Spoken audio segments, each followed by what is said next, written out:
Hello बच्चों, आज हम पढ़ेंगे C4 साइकिल के बारे में।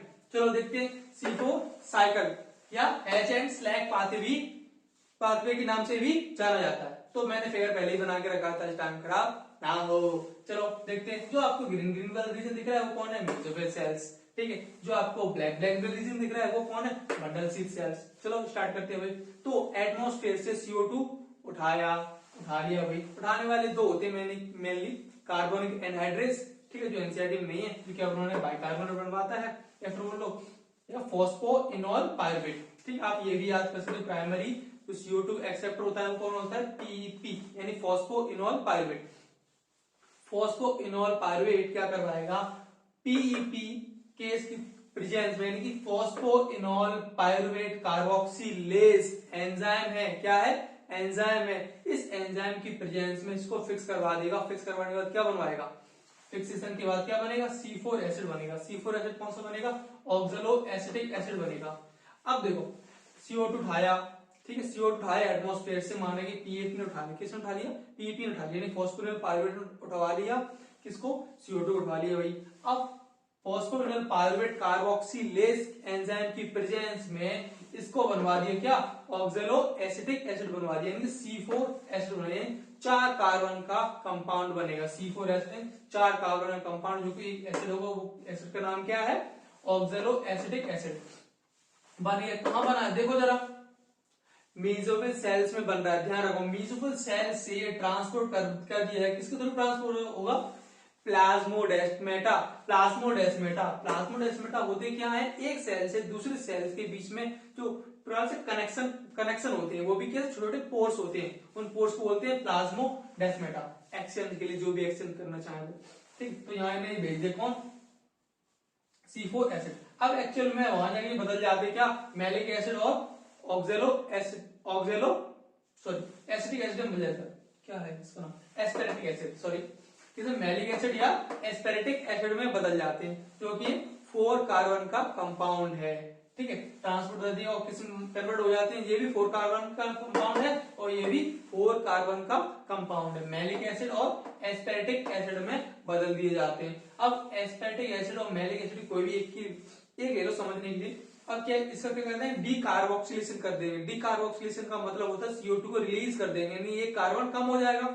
अभी कितने कार्बन है? 4 कार्बन है। इस कंपाउंड में कितने कार्बन है? 4।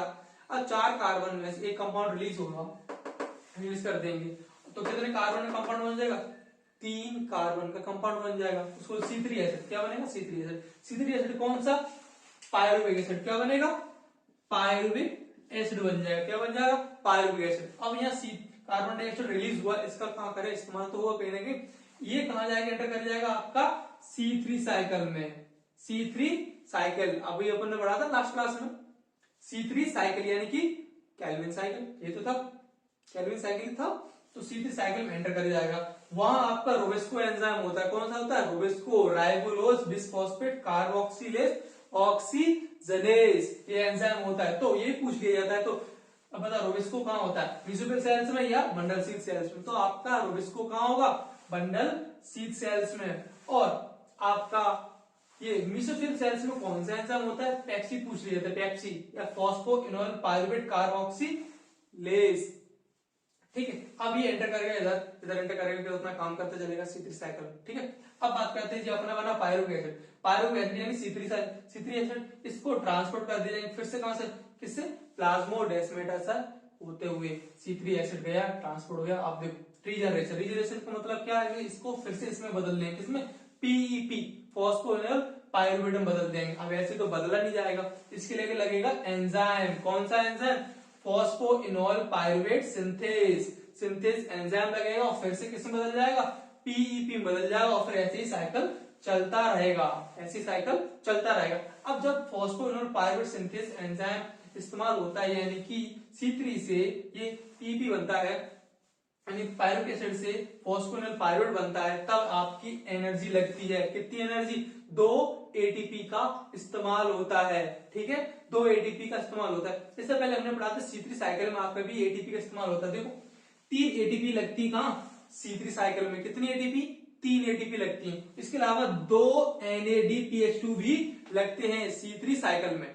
तो अगर बात की C4 साइकिल चल रहा है, ठीक है, एक हैच एंड स्लैग पाथवे चल रहा है, उसमें अगर बात की जाए तो कितना एटीपी खर्चा आता है कार्बन डाइऑक्साइड फिक्सेशन में, CO2 को फिक्स करने में। चलो देखते हैं, हमने थोड़ा सा डाटा बनाया है। एटीपी की बात की जाए, कितना एटीपी, तो एक कार्बन डाइऑक्साइड को फिक्स करने के लिए टोटल एटीपी कितने लगेंगे, 5। 5 कहां से आ गई, देखो हिसाब लगाएं, देखो 3 कहां लगेंगे आपकी C3 साइकिल में, 3 कहां लगेंगे C3 साइकिल में, और 2 आपकी इधर लगेंगे, 2 इधर लगेंगे, पीपी सिंथेज में लगेंगे, तो टोटल कितनी एटीपी होगी, 5 एटीपी। और NADH2 कितने लगेंगे, 2 कौन से वाले, इधर तो लग नहीं रहे, इधर लगेंगे 2 NADPH2 में जो इस्तेमाल हो रहे थे, यानी कि जो C3 साइकिल में 2 NADPH2 इस्तेमाल हो रहे थे, वही वाले 2 हो गए, एक CO2 का बात हो गया, ठीक है। अगर बात की हमें तो क्या बनवाना है, एक्चुअली इंडायरेक्ट बनवाना क्या है, सर काम हम क्यों कर रहे थे, ग्लूकोज बनवाना है। ग्लूकोज कितने मॉलिक्यूल का होता है, वो कितने कार्बन होते हैं ग्लूकोज में, 6 कार्बन होते हैं, तो 6 कार्बन में 6 कार्बन फिक्स भी करने पड़ेंगे, तो 6 साइकिल चलाएंगे, तो एक साइकिल के ये डाटा 6 साइकिल का चलाएंगे, तो 5 है, एक का 5, 6 का मल्टीप्लाई कर दे, 6 का मल्टीप्लाई कर दे, तो 30 एटीपी खर्चा होगा और 12 NADH2 का खर्चा होगा पूरा एक सीधा ग्लूकोज का मॉलिक्यूल बनाने में, एंड 6 CO2 का फिक्सेशन करने में। ये हो गया आपका डाटा एटीपी का। पूछ लिया जाता है कहाँ कितना एटीपी लगता है, तो कर लेना। चलो 2-4 महीने इधर फुल फॉर्म लिखी है, वो भी देख लो। तो पीपी फॉस्फोइनोल पायरुवेट को पीपी भी बोल देते हैं, ठीक है। इसके अलावा OAA, क्या OA oxalo acetic acid, oxalo acetic acid. इसके अलावा MA पर पढ़ा है, जस्ट MA बोलते मैलिक एसिड, क्या मैलिक एसिड। और AA दरी है एस्पेरेटिक एसिड, और PA पायरुविक एसिड को PA भी बोल देते हैं। और एग्जांपल लिखे 2-3, मेज, सोरगम, जो एनसीईआरटी में शायद ये भी है शायद, और अमेरंथस, ये आपके एग्जांपल हो गए। आई होप क्लियर हो गया होगा। अगर क्लियर ना हुआ भी हो तो एक बार फिर से देख लेना वीडियो, ठीक है, और आंसर रीड कर लेना, बढ़िया हो जाएगा, टेंशन मत लेना, बिल्कुल इजी है सब कुछ, ठीक है। स्क्रीनशॉट ले लो, बढ़िया सा, गुड। वीडियो अच्छा लगा हो तो लाइक कर देना और कमेंट कर देना, चैनल को सब्सक्राइब कर देना। मिलते हैं नेक्स्ट वीडियो में।